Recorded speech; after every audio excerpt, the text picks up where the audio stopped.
Disha Dhotre Patel, bar council of ગુજરાતમાં પહેલીવાર મહિલા અનામત સુપ્રીમ કોર્ટ દ્વારા આવી, એમાં અમે બધાએ કોન્ટેસ્ટ કર્યું અને અમારી 5 મહિલા ઉમેદવારો જીતી. ત્યારબાદ અમને અલગ અલગ બારમાંથી આમંત્રણ આવ્યું કે તમે બધા આવો, કે મહિલાઓ પ્રથમવાર આ ચૂંટણીમાં જીતી છે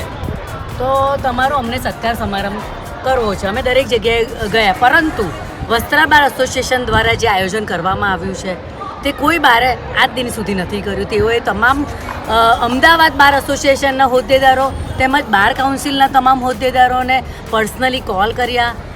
આમંત્રણ, એટલું ભાવભીનું આમંત્રણ કે ભાઈ આવો આવો, બધા અલગ અલગ હોદ્દેદારો અમને ફોન કરતા હતા અને તેઓના આમંત્રણને માન આપીને અમારા તમામ ઉમેદવારો બીસીજીના અહીં પધાર્યા અને તેઓએ જે પ્રમાણે અમારું સત્કાર સમારંભ કર્યું તે માટે અમે ખૂબ ઋણી છે. વસ્ત્રાલ બાર તરફથી જે પહેલ કરવામાં આવી છે તે